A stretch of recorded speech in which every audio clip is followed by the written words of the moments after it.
The moment I signed those divorce papers, I knew I had made either the bravest decision of my life or the most foolish mistake a 73-year-old man could make.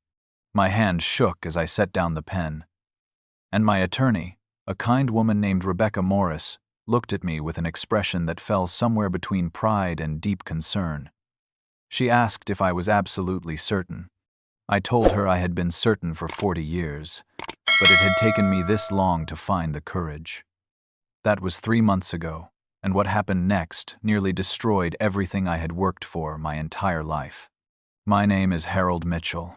I am 73 years old, and I need to tell you about the day I finally stood up to the woman who had controlled every aspect of my existence for 4 decades. Before I go any further, I should explain something important. I am not a wealthy man by most standards, but I am comfortable. I worked as a mechanical engineer for 42 years at the same manufacturing company.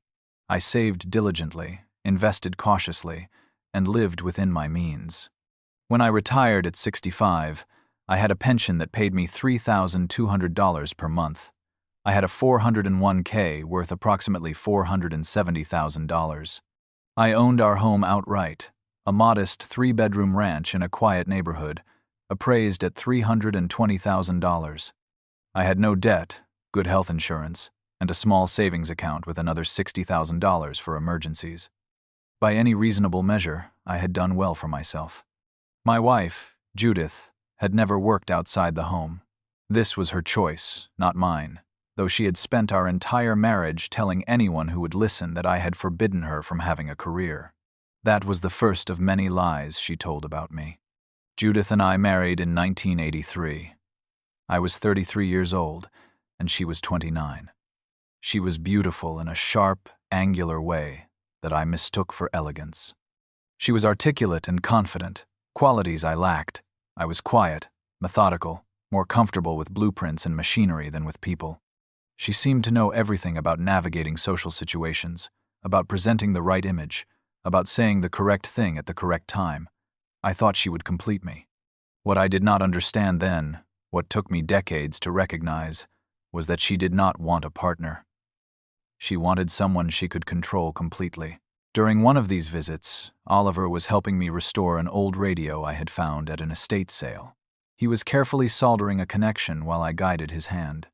He looked up at me with those serious brown eyes and asked why Grandma was always so mean to me. I told him she was not mean, just particular about things. He said he had heard her call me useless when I dropped a plate at dinner. He said he had seen her throw away the birthday card I had given her without even reading it. He said his dad told him that Grandma had a problem with being controlling, and that it was not normal or okay. Then this 10-year-old child asked me why I stayed with someone who made me sad all the time. I had no answer that would make sense to him, so I changed the subject, and we finished the radio in silence. That conversation haunted me for months. I began to see my marriage through Oliver's eyes, through Michael's eyes, through the eyes of the therapist Michael had mentioned. I started to recognize patterns I had normalized decades ago. Judith controlled what I ate, claiming she was protecting my health, but she served herself different meals with ingredients she said I did not like. She controlled when I could see my children, always manufacturing conflicts or obligations that prevented visits. She controlled our money despite my being the only one who had ever earned any. She required me to ask permission to spend money on anything beyond basic necessities. She monitored my phone calls, read my emails, went through my wallet looking for receipts. When I tried to object, even mildly, she would cry and accuse me of being cruel, of not appreciating her sacrifices, of trying to abandon her after she had given me the best years of her life. At 71 years old, I came to a realization that should have occurred to me decades earlier. I did not want to die living like this. I did not want my last years on Earth to be spent asking permission to buy a cup of coffee or apologizing for existing. I did not want Oliver to remember me as the grandfather who let himself be diminished into nothing. I did not want to leave this world without ever having made a single decision about my own life. So I did something I had never done in 40 years of marriage. I made an appointment with a divorce attorney without telling Judith. I sat in Rebecca's office reading the legal documents, trying to understand what I was seeing. Judith's petition claimed that I had shown signs of dementia for the past 3 years. It claimed that she had been my primary caregiver, managing all aspects of our household and finances because I was no longer capable of doing so myself. It claimed that my decision to file for divorce was evidence of my declining mental state and that I was being manipulated by my son, Michael, who wanted access to my money. It requested that the court appoint Judith as my legal guardian and grant her full control of all assets, including my pension, retirement accounts, and the house. It sought to have the divorce petition dismissed on the grounds that I lacked the mental capacity to enter into legal proceedings. I looked up at Rebecca, and I asked if this was actually possible. Could she really have me declared incompetent just to avoid a divorce? Rebecca's expression was grim. She said it was possible, especially if Judith could find a doctor willing to testify that I showed signs of cognitive decline. She said we would need to have our own medical evaluation done to prove my competence. She said this was going to get much worse before it got better. She was right. Over the next 6 weeks, Judith's attorney filed motion after motion. They requested emergency hearings. They subpoenaed medical records. They deposed Michael and Sarah, asking invasive questions about my behavior and whether they had noticed any memory problems.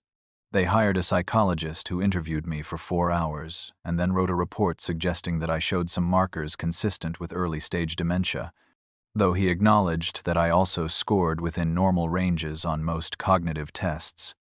It was enough to create doubt, and doubt was all Judith needed. The judge ordered a full competency hearing to be held before any divorce proceedings could move forward. If the court found that I lacked capacity, Judith would become my guardian, and the divorce would be dismissed. Everything I had worked for, everything I had saved, would be under her complete control for the rest of my life. 2 years earlier, when Oliver was 10, Michael had given him an old smartphone to use for games and educational apps. Oliver had discovered that the phone had a voice recording function. He started carrying it with him during visits to our house, keeping it in his pocket with the recording app running. At first, he did it out of simple curiosity. He wanted to understand why his grandfather seemed so different at home than during their workshop time together. But as he listened back to the recordings later, he began to realize that what he was capturing was evidence of something wrong.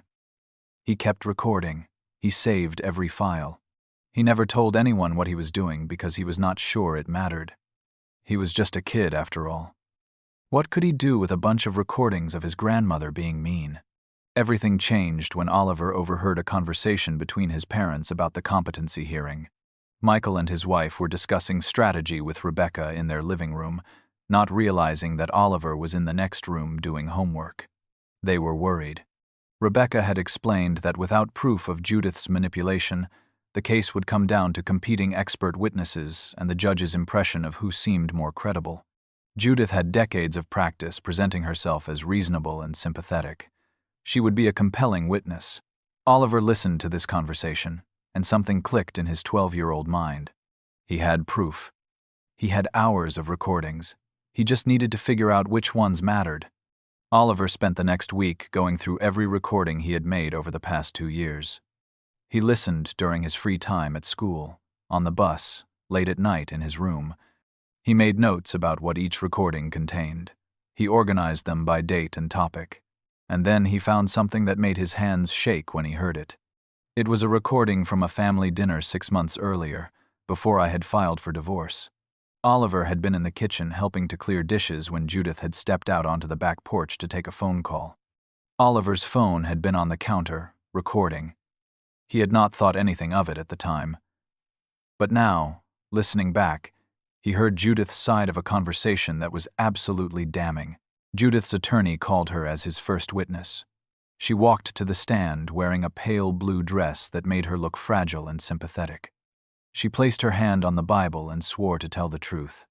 Then she proceeded to tell lie after lie with the conviction of someone who had convinced herself they were true. She testified that I had been declining for 3 years. She said I forgot conversations, repeated myself constantly, got confused about simple tasks. She said she had been covering for me, managing everything, protecting me from the reality of my condition. She said filing for divorce was clearly the act of someone not in his right mind. She said she still loved me despite everything. She said all she wanted was to take care of me for whatever time we had left. She dabbed at her eyes with a tissue. Several people in the courtroom looked sympathetic. The judge's expression was unreadable. Rebecca cross-examined her gently at first, establishing timeline and details. Then she began to probe. She asked Judith about our finances. Judith said she managed everything because I could not. Rebecca asked if Judith had ever prevented me from accessing my own accounts. Judith said she had never prevented anything. She said I simply was not interested in those details anymore. Rebecca asked if Judith had ever consulted doctors about my supposed decline. Judith said she had mentioned it to our family physician, Dr. Morrison. Rebecca asked if Dr. Morrison had recommended any treatment or evaluation. Judith hesitated, then said he had suggested it might just be normal aging. Rebecca asked if Judith had sought a second opinion. Judith said she had not wanted to upset me by making it official. Rebecca asked if it was true that Judith had never sought any medical evaluation until after I filed for divorce. Judith said the divorce filing had made her realize how serious the problem was. Then Rebecca asked if Judith remembered a conversation with her sister Beverly, approximately 6 months before I filed for divorce. Judith's face went blank for just a moment. She said she talked to her sister frequently and could not remember every conversation. Rebecca asked if Judith had ever discussed the possibility of having me declared incompetent during any of those conversations. Judith said absolutely not. She said she would never do such a thing. Rebecca asked if Judith was certain. Judith said she was completely certain. She said she had never even considered such an idea until my bizarre behavior with this divorce made it necessary. Rebecca nodded slowly. Then she said she had no further questions. Judith stepped down, looking pleased with herself. She had performed beautifully. She had no idea what was coming. When we returned, Judith looked like a different person. The sympathetic fragility was gone. In its place was cold fury. Her attorney stood and said they were withdrawing the petition for guardianship. He said it was clear there had been a misunderstanding. He said Judith had been under enormous stress and perhaps had overstated concerns about my mental state. He said they would not oppose the divorce proceeding forward. It was a complete capitulation. Rebecca asked if Judith wished to revise her sworn testimony about never considering having me declared incompetent. The attorney said there was no need for further testimony. The judge said there was absolutely a need. The judge said Judith had committed perjury in his courtroom. The judge said the recordings suggested possible elder abuse and financial exploitation. The judge said he was referring the matter to the district attorney's office for investigation. The judge said the guardianship petition was denied, the divorce would proceed, and that Judith should consider herself very fortunate she was not being held in contempt immediately.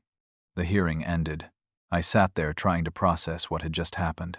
Oliver came over and hugged me. He asked if he had done okay. I told him he had done more than okay. I told him he had saved my life. Michael was crying. Rebecca was gathering papers with a satisfied expression I had never seen on her face before. And Judith was being escorted out by her attorney, who looked like he wanted to be anywhere else on earth. The divorce was finalized 6 weeks later.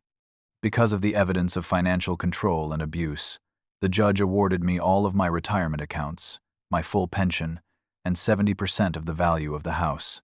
Judith was given 30% of the house value and ordered to vacate within 60 days. She was also ordered to pay a portion of my legal fees. The district attorney declined to press criminal charges due to the difficulty of proving intent beyond a reasonable doubt, but the court's findings of abuse became part of the public record. Judith's reputation in our community was destroyed. Her friends learned what she had tried to do. Her bridge club asked her to leave. Her book group stopped inviting her. She moved to a different state to live near her sister Beverly, the same sister who had been her confidant in planning my destruction. If you are in a situation where someone controls you, where your voice has been silenced, where you have learned to make yourself small to keep the peace, please hear this. It is not too late. It does not matter how many years have passed. It does not matter how old you are or how impossible escape seems. You deserve to live on your own terms. You deserve dignity and autonomy and the simple freedom to make your own choices. Find your Rebecca. Find your Oliver. Find your courage. Take back your life. The years you have left, however many or few, belong to you and only you. Do not waste them asking permission to breathe. Thank you for listening to my story. Thank you to everyone who has left kind comments and shared their own experiences. You have no idea how much it means to know I am not alone in this. If this story resonated with you, please share it with someone who might need to hear it. And if you are that person, if you are living the way I lived for 40 years, please know that freedom is possible. It is hard, and it is frightening, and it is absolutely worth it. I am living proof.